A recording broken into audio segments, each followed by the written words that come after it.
Bom, para terminar essa parte de balanço energético das caldeiras, a gente vai ver a parte de taxa de evaporação e rendimento térmico. São parâmetros bastante importantes, né, quando a gente vai fazer análise de uma caldeira para poder entender se a gente está operando de maneira adequada, se ela está dando a resposta que devia, né? Então, a taxa de evaporação, ela é a quantidade de vai representar, né, a quantidade de vapor que está gerando em relação à quantidade de combustível que tu está utilizando para fazer.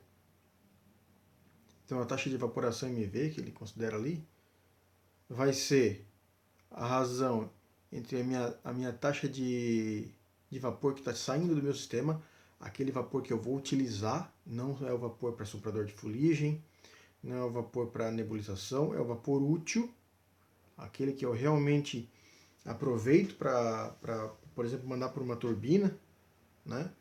Dividido pela a quantidade de quilos de vapor, né?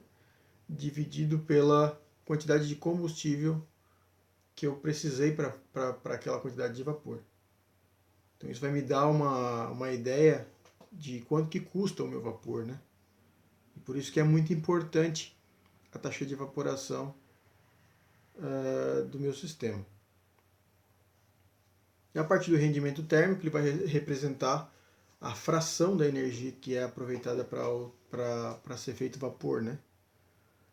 Então, ele pode ser referenciado ali pelo poder calorífico inferior ou poder calorífico superior. E ele é dado de acordo com o total de energia disponível. Por exemplo, para o poder calorífico inferior, ele é a energia útil que eu inseri no meu sistema dividido pelo meu calor disponível. Ou ainda eu posso fazer pelas 1 menos as perdas dividido pelo minha energia disponível.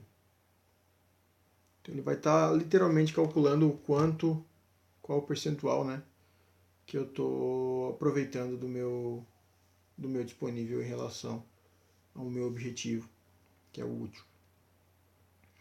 Pelo poder calorífico superior, eu também vou fazer a mesma analogia, só que eu vou comparar. Quando eu faço pelo poder calorífico inferior, eu estou fazendo o que acontece na realidade, já estou descontando aquela formação, a evaporação da água do combustível, né? Enquanto no poder calorífico superior eu tenho a parte mais teórica, né? Que ela está relacionada com a energia fornecida, né? Então o meu rendimento térmico em relação ao poder calorífico superior vai ser ali a minha energia útil que eu estou fornecendo para o meu sistema, dividido pela energia fornecida total, ou ainda pela diferença entre 1 menos a energia perdida dividido pela energia total fornecida. Cálculos aproximados desconsideram a energia associada aos fluxos de combustível e do ar de combustão, que são aquelas perdas que a gente tem lá, e tornando-se como referência o PCI, a gente pode calcular por essa equação de baixo aqui, onde o rendimento vai ser a minha massa de vapor vezes a diferença das entalpias do vapor e da água de alimentação, dividido pelo meu massa de combustível vezes o poder calorífico inferior. Na verdade, eu não estou fazendo nada muito diferente do que eu já estava fazendo antes.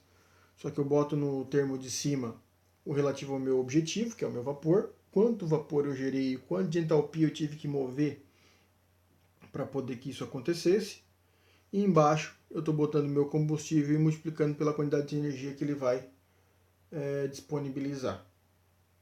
Certo? Poderia fazer também em relação ao poder calorífico superior do mesmo jeito. Parte final aqui para controle de combustão, a gente vai ver que para fazer um controle adequado da combustão é sempre indispensável manter um bom rendimento térmico da caldeira. E para fazer um bom rendimento térmico da caldeira, a gente tem que diminuir o excesso de ar ao máximo, né? Porque a gente está deixando de colocar aquele monte de nitrogênio que não reage na nossa combustão para dentro do meu sistema e resfriando a minha chama. Mas fazer isso de maneira criteriosa ao ponto que não vai comprometer a minha combustão e está gerando lá, por exemplo, monóxido de carbono, baixando demais a temperatura da minha combustão porque eu estou deixando de converter, não tem oxigênio suficiente para todos os carbonos, né? Hidrogênios e enxofre. Usar queimadores modernos ou fornalhas apropriadas para cada tipo de combustível. Então isso é bastante importante, tá? Acontece muito na indústria mudança de combustível na caldeira e isso acaba sendo um pouco ruim, porque além de ter a questão de segurança, que é muito importante na troca de combustível, acontece muito acidente por conta disso. Ah, você está possivelmente fazendo o uso inadequado dessa caldeira e fazendo com que o seu rendimento térmico caia. Porque cada caldeira, cada equipamento ele é projetado para um combustível específico. Cada tecnologia ela foi desenvolvida para um problema específico de engenharia, né? Então a gente tem, por exemplo, voltando de novo ao leite fluidizado, tem dentro dos leitos fluidizados tecnologias específicas para queimar carvão de alta cinza, carvão de alta umidade, biomassas, madeira, né? E outro tipo de combustíveis sólidos, por exemplo. Analisar a possibilidade de incluir recuperadores de calor ou adotar medidas de melhoramento térmico. Como é que você faz isso? Você integra outros trocadores de calor para melhorar a área de troca do seu gás, né, com a água. Ou ainda, melhoramento térmico nada mais é do que melhorar o isolamento térmico para você não perder pelas fronteiras, por exemplo. Né? Melhorar o material de troca, para que ele tenha uma melhor troca lá nos trocadores de calor, também é uma possibilidade de melhoramento térmico.